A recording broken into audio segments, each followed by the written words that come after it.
This area here used to be the Marabella Boys School. Right. And April of 2014, yeah, this, yeah, this is the church, the Marabella Anglican Church. This is the church here. Still functional. It's still functional, right? And what you're seeing here is a shot of the incompleted building for both schools, the Marabella Boys and Girls Anglican School. In April of 2014, the schools were relocated. The schools were relocated to St. Paul's EC in San Fernando, with the promise that this incompleted building will be finished in 10 months. This building started in late 2014. And as you can see, it stopped sometime in 2015. And since 2015, this has been the state of this building. So it's almost, going on to almost four and a half years now that this building has been in this state. It's about 60% completed. It is now going in April, will be 5 years since the schools have been relocated to St. Paul's EC in San Fernando. And that has been almost 5 years of horror, because they are cramped in a pan theater. They face a lot of issues like sanitary health issues. You have issues of pigeon infestation. You have issues of poor health air condition. A lot of it, all the toilets should be condemned, as a matter of fact. You have leaking roof. You have children getting sick, asthma, and all these related illnesses. And most of all, especially boys' school. When they went to San Fernando, the population was 256. Now it has come down to about 113. So they have suffered more than about a 55% drop in the school population. And we are talking about children coming from the area Marabella, Pleasantville, Vista Bella. Those are the catchment area for these two schools. The girls' schools haven't suffered as much in terms of the school population as the boys' school. But where they are housed in, it's not even fit for the pan. It's a pan theater, and I don't think the pan men will even want to practice there because of the health and environmental issues. They have been given 21 days to correct some of those issues, and they have not started to correct those issues. OSHA has given them 21 days.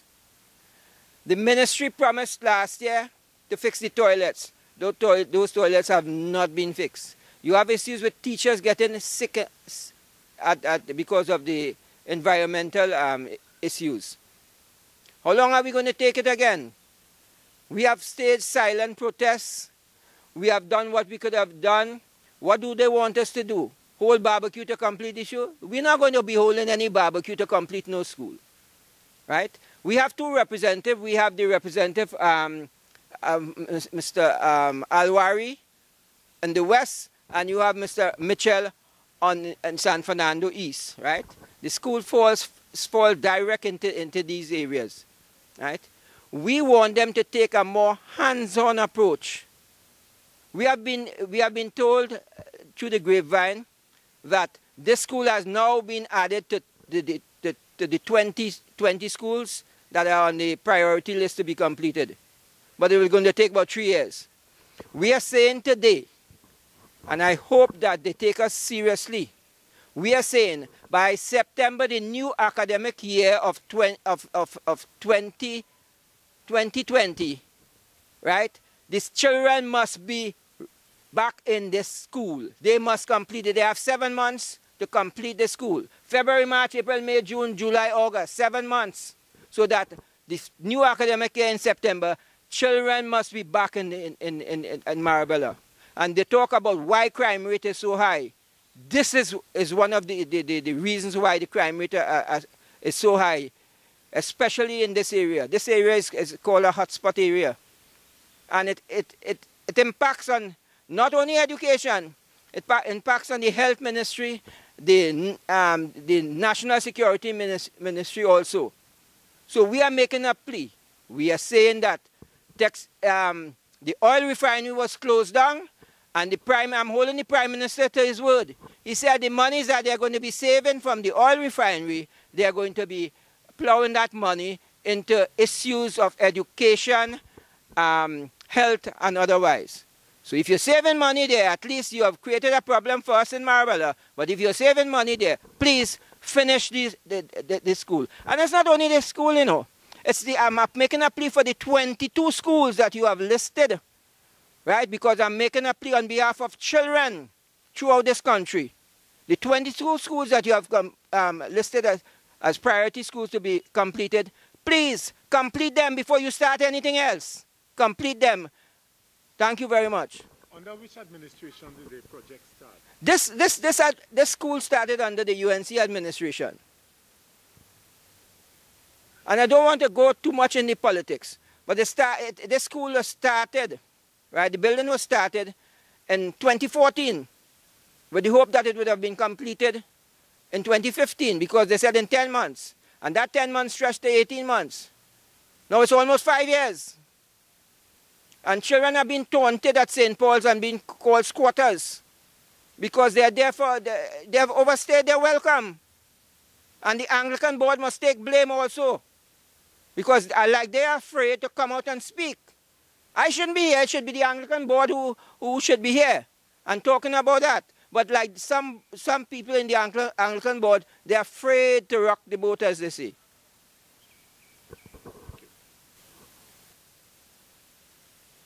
Another issue is that the original plan was to build 2 schools. But somebody came and changed the design and they decided to build 1 school. So that has created an issue with the board.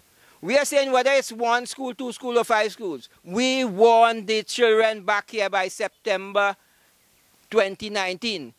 Because you can just separate this 1 building and you can have 2 schools. There's no big issue about that.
Thank you, sir.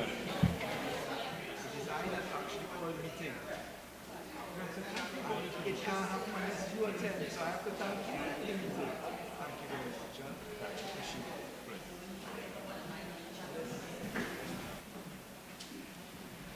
Let us pray.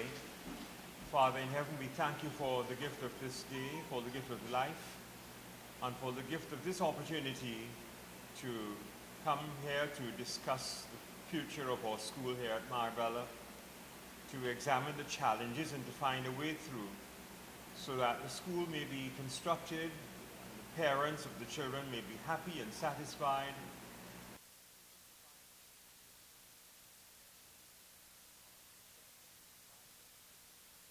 In your love this day and always. Amen. Students sit in the back because nobody wants to sit in the front. It's quite interesting. May I welcome everyone this afternoon, and could I just ask for the PTA representatives to identify themselves to me? Right. So we have 3 PTA. Of course, we have school in terms of teachers, and we have our bishop, of course, so we've got all of the coordinates together.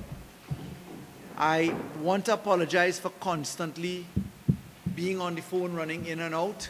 All sorts of things are being juggled at the same time.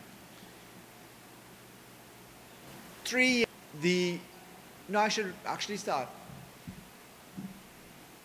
1 year prior to the general election, I took note of the condition of the school. And very importantly, it became extremely obvious on the day of the election, because that's usually where people turn out to vote. And we had, in fact, on election day, to find a different position because the school was obviously not available. That's to tell you how long ago I've been aware of the situation of the school. The material that we have is really quite simple. 75% of San Fernando East is significantly affected by the closure of the school, 25% of San Fernando West, and then 100% of the people that actually live, use, and are accustomed to the school and the church environment. When we came into the government in September 2015, I can tell you the estimation was that we had enough money to run the country. We anticipated that we could have performed projects done with measure, adjusted the expenditure to make sure there was value for money. As we came into office, we were greeted with 3 days of money to run the country. Literally just 3 days. We had a position of $16 billion in the NGC wiped out. We had $19 billion in the government overdraft with 3 days left of money. And then we had $29 billion of debts left behind. Let me repeat those numbers for you. In total, we were close to, with other liabilities, about $60 billion worth of debt. What happened next is the price of oil fell from $47 a barrel to $27 a barrel. And then the country woke up and found out that the deal that the last government made with the oil and gas companies made sure that the taxation that we normally get from oil and gas, that's how we make money from oil and gas, you sell it and you get tax from the companies. That tax dropped from about $19 billion to 1.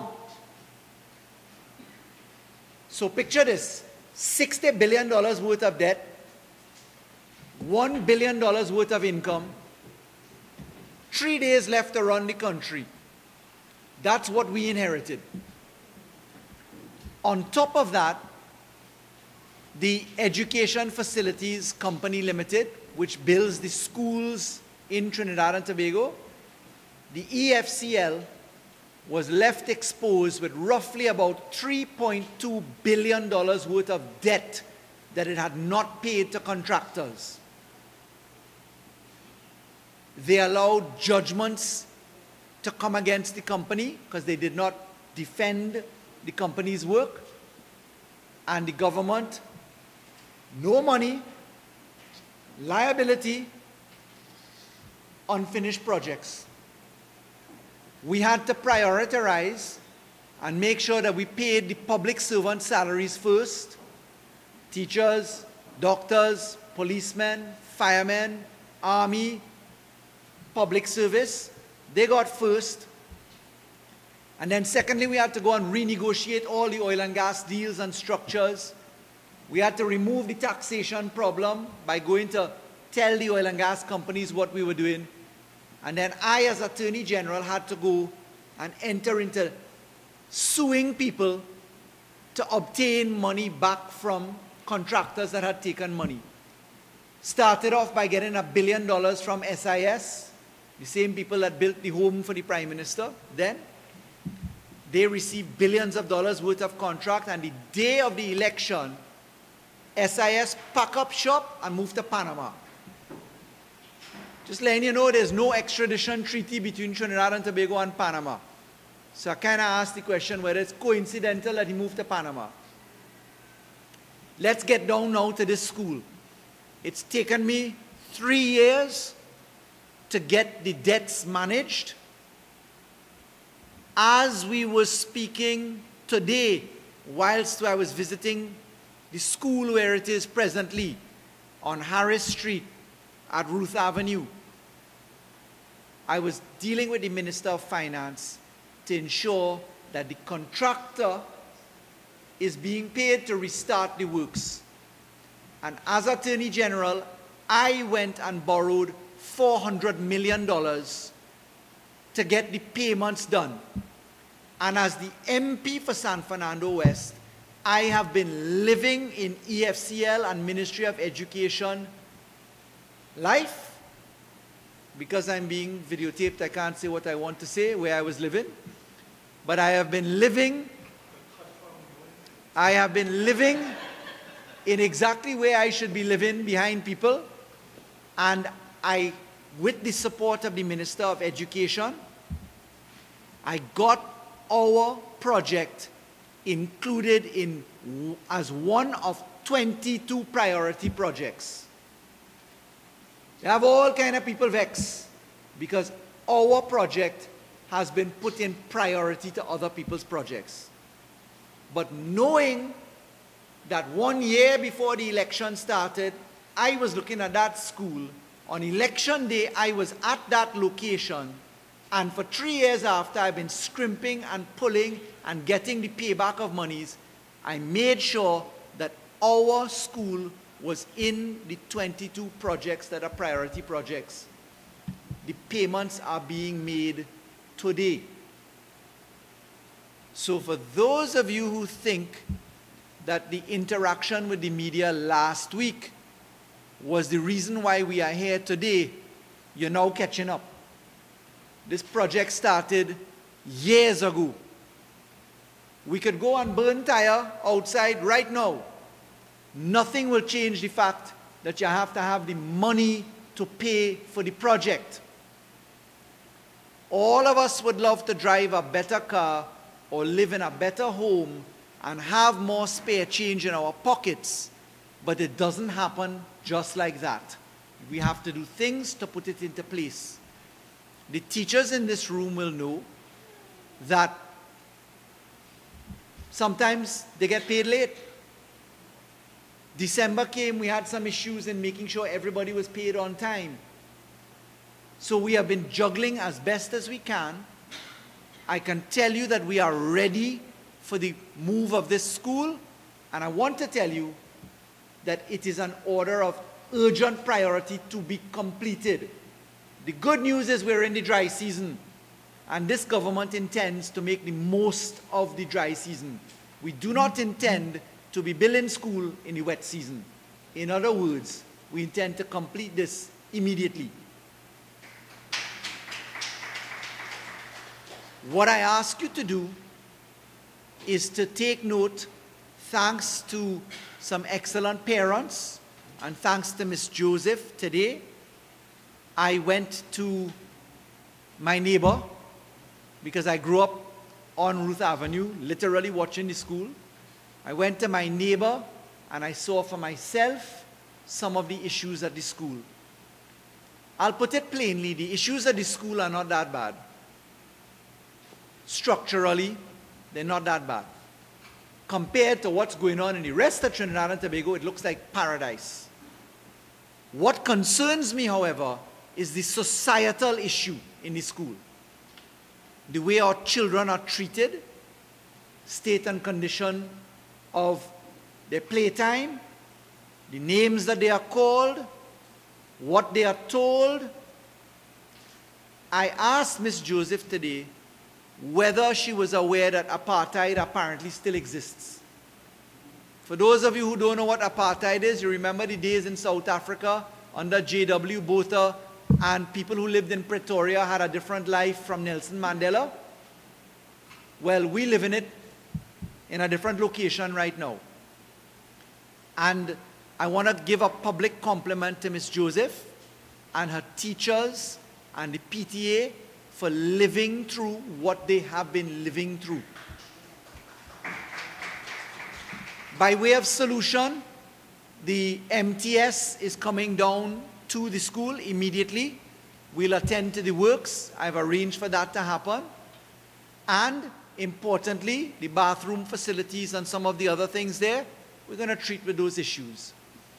So, long-term permanent solution is the school which is restarting and which will be completed.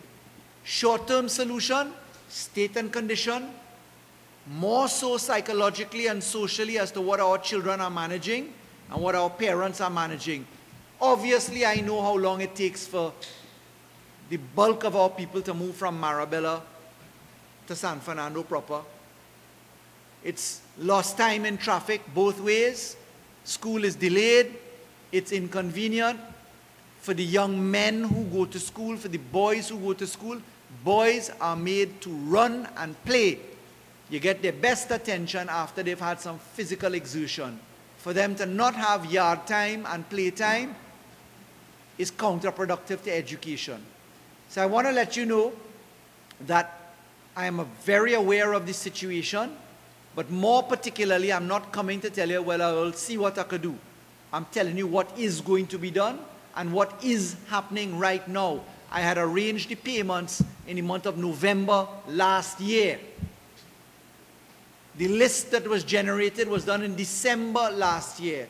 And the payments that are being made right now, today, are being done since last year. Okay? So, I'm not the type to want to talk to people to give them false hope or to tell them, I'll see what I can do. I very much prefer to come and tell you, you had a problem and here is the solution. Or you have a solution and here is how we are addressing what is our current problem. So that's it from my perspective. I am sure that Bishop and others may have some questions that you want to pose. You may need some answers. I make myself open to that process. So the floor is open to anyone to join in at this point.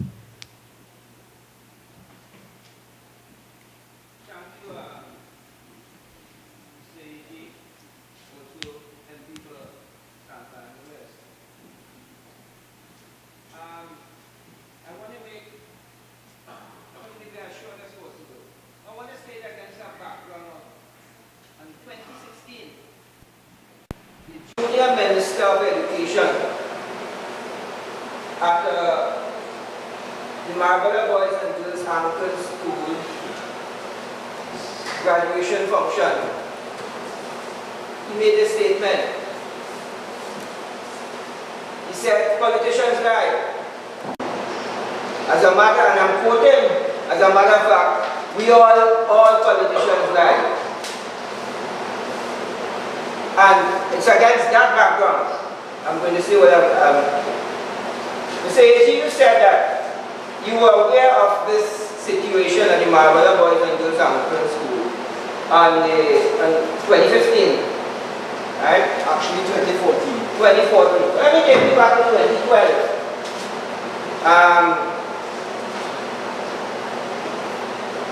August 30th, 2012, Newsday.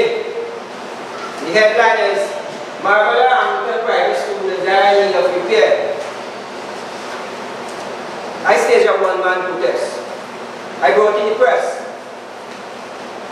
in August and September. When you look at September, I have copies for you. When you look at September 2012, September 4th, again, Newsday. Pigeon dropping cracks in wall, students go home. Alright? Again here, I leave it with you. Talking about, I campaigned with you, you know, sir. Yeah. I know the issue long time, you are no stranger to me, you know. Yeah, I'm talking about 2012, not 15. But this is long before I know the whole history. Yeah. It's part of that reason that many people step forward and change the government. So when you say that, you know, you're quite aware of that. 2015, I put my neck on the block. In 2011, 2012. And again, I made a promise, not only a promise, right? I told the two principals last year, I said I'm going to stage a one-man protest. I don't want anybody behind me. One-man protest.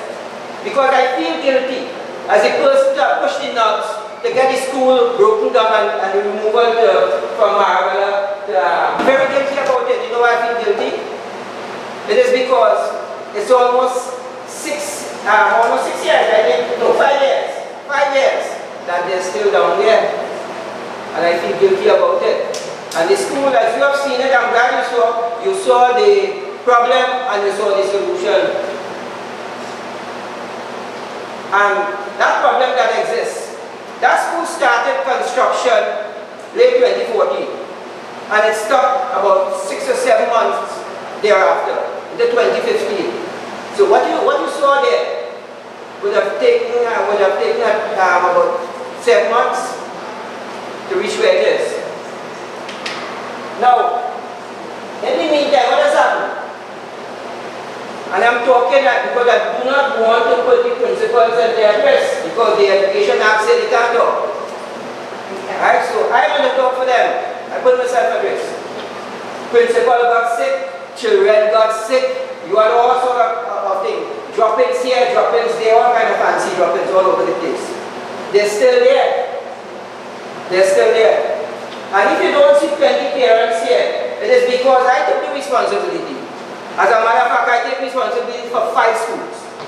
The Methodist school up on the hill, Marabella Boys, Marabella Girls, Marabella Government School and the Harmony Hall. I take responsibility for those 5 schools. Anything they want to call gamble. I'm in on this board, this local board and everything. You can ask them there. They call me. And I take responsibility for that. And I said, opening, I'm saying it again, 7 months before the new academic term. 7 months. And that school must be completed before 7 months. It's about 65 to 70% completed. And all the money, and I'm not blaming any politician because this thing going on since 2012. Right? But 7 months, I'm checking. February, March, April, May, June, July, August. New term in September 2019. Because for 6 years, and Marabella Boys, especially Marabella Boys, that school has been dear to my heart. Since I've opened business in 1990, it is Marabella Boys. I've been behind that school. And then it went to the girls, and then it went to the government school, and it spread to the other two schools, Harmony Hall. And you know what's hurtful? You know what's very, very hurtful? When you remove children from Marabella and you carry them to San Fernando, and you took you 256 or 250 something in the boys' school, and about 180 something in the girls' school. In April of 2014, it's 20, yeah. 100 and 120, or roughly 250, 240. Two something, yeah, and boys and thing. No, it wasn't that much between the boys and girls. When moved? Yes. Sorry, I thought you meant any current population. No. Yeah. You mean the original move? Yeah, so when you move with 250 something in boys and 170 something in girls. You know what the population now? Yes. It's 113 or something in boys.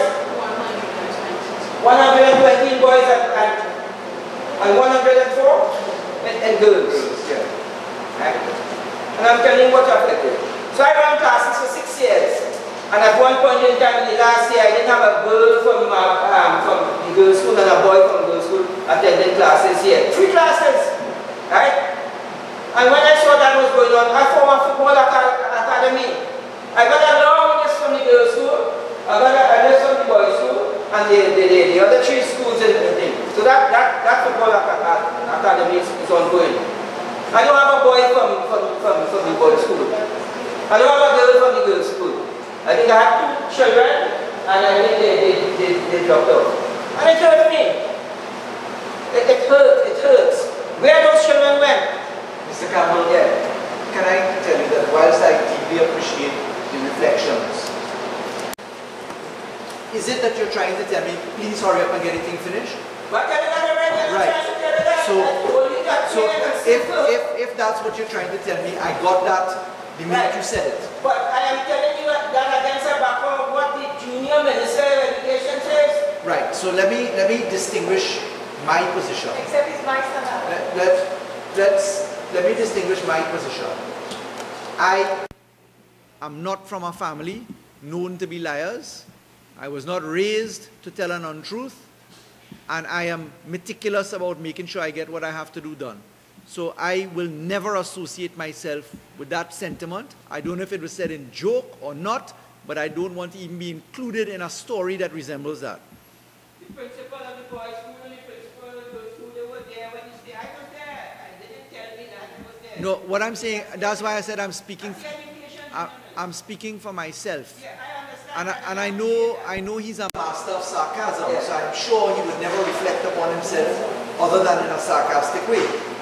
So what I want to find out, because I listened to it, you said in the long term,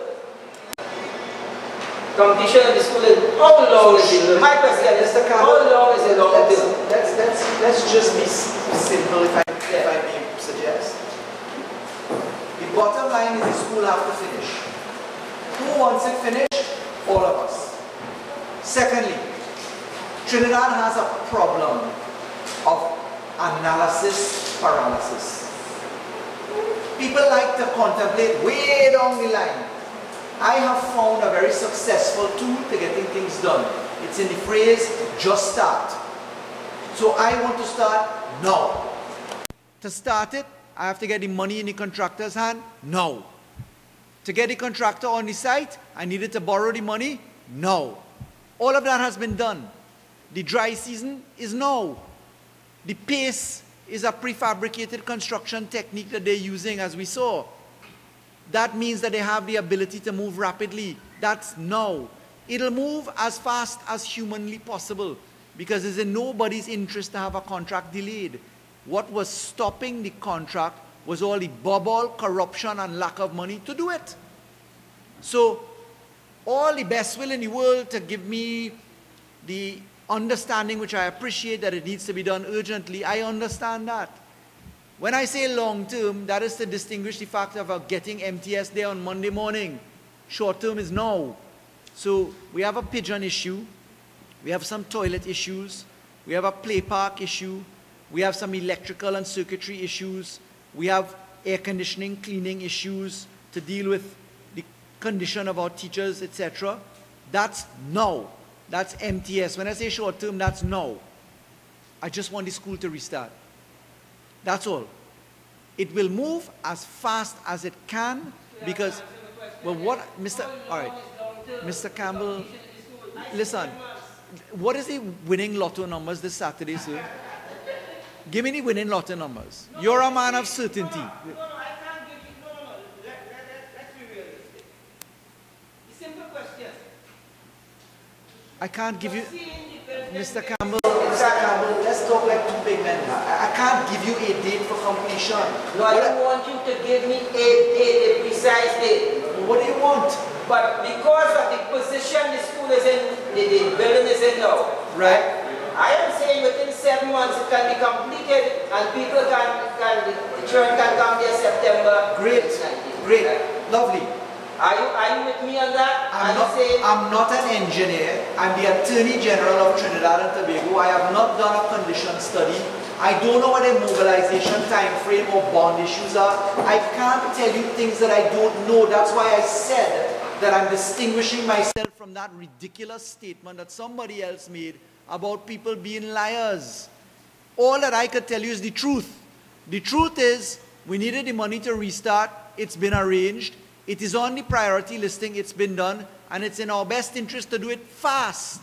But I can't give you a representation and say, sir, we've calculated 6 months or 5 months or 9 months. I can't do that. What I can tell you is that I'll be nagging people in the backside to finish it all day. That's all that I can say, sir. But haven't taken the engineer's opinion. You're not in a position today. But having discussion with the engineers. I Could you tell us that you could come back in 2 weeks' time and now give us an estimate of completion time? Mr. Campbell, I am not asking you, you're not an engineer, but could you get the information from the engineers? as soon as Structural designers, all these people. And could you then tell us within 2 weeks' time if that school could be completed by September this year or September 3 years from now? Mr. Campbell, I will certainly get the information and communicate as much as I have as soon as I have it. That's not a problem, sir. Thank you very much. Anyone else?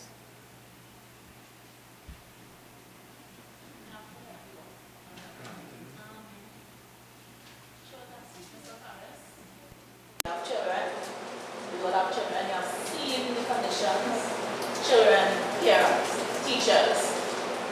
It may not look as bad, but it is as bad and worse than it is. It was there on hand with the electricity and went out. We have problems with the turn off the water on the children urinating on the set, we have to get key and whatever. And we have taken your word today and put some trust in you that you'll look as fast as possible.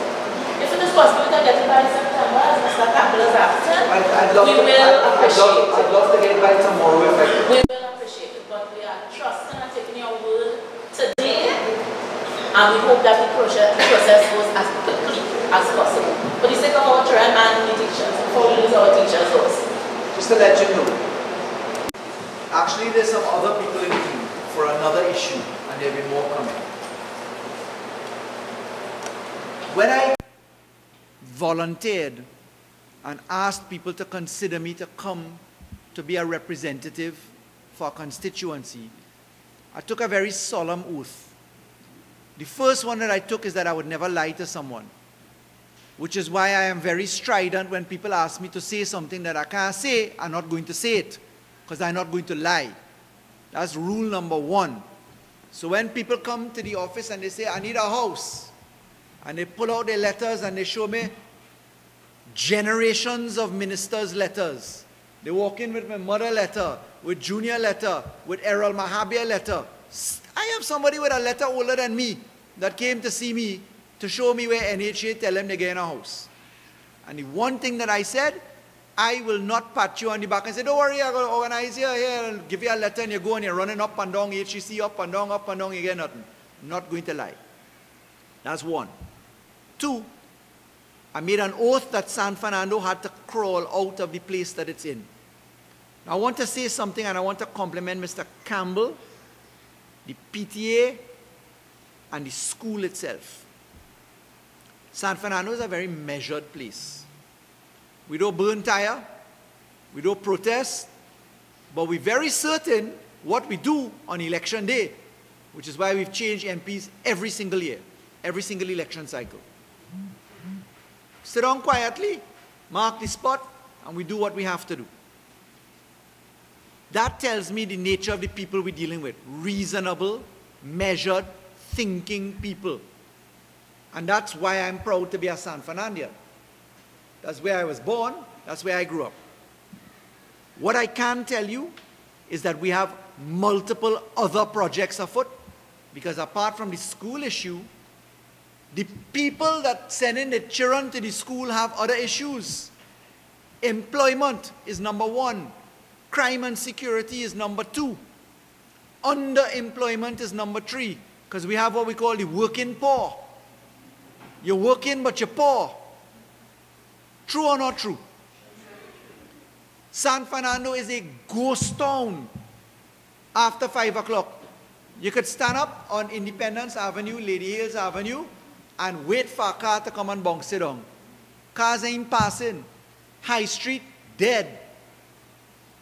You're looking over your shoulder when you go by the crossing to see if a gunman coming to rob you. Most people afraid to come in the Marabella train line. Mbakade now kill a man. As we sitting down here, a man was now killed in Mbakade. 4 minutes ago. You understand what I'm saying? So, whilst we've been juggling for the money for the school, it's at the same time that I juggle to get the wharf fixed, the road widened, the waterfront done, the Skinner Park project starting after Carnival. We've had some discussions with the church.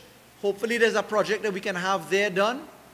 And we're about to start the construction of 5,000 houses in Trinidad and Tobago. But San Fernando is getting what it has never had before. The people in the back of this room are going to tell you about the 30 homes that we're about to build in the Marabella area on the Bayshore property and the more properties that come in after that. Mbakade, if you go down there, you'll see a place painted that you've never seen before. So we are now beginning, after planning and arranging, to get things done. And that did not happen by mistake. That happened with careful coordination, planning, and logistics to get the money and to make sure we're creating labor. We have big agricultural projects that are coming at us. So this year is going to be a good year because we've planned it out carefully. I understand that Mr. Campbell, as the advocate for people who are not here, must say what he says. Mr. Campbell is my friend. He could easily tell me these things outside quietly. But he's discharging a solemn duty to people that he gave a promise to. So his job is to be strident with me and say what he has to say. And my job is to say what I can say with truth. That's all that I could say. I assure you that I'm going to push this to the limit. For those of you that work with me, you know that I don't sleep. I do the job. We will get it done. I will undertake to come back to you with some more precision. I'll communicate it to you. Because what you really want to see is the thing. You don't want to see me talking the whole time. Where the thing? That's what we want to see. So there's an open door. We have many of us in the team that work together. Laverne has been coordinating. You have Debbie, you have Jenny, you have the mayor, you have San Fernando East. For those of you who think that Randall is not paying attention, he is, but we're dividing and conquering. So I'm talking for San Fernando East as well, as we move as one. Okay? So can I thank you for your participation and patience? Next time we call in a protest, call me now. I'll come. And I will stand up and give the longest chups on the microphone you ever get. Okay? I promise you I'll make Randall look soft when I come down to these chups. All right? Anything else from anyone? Just when you were alerted, you know. I was in the parliament suit. No, but you were alerted. I was. I knew from the day before.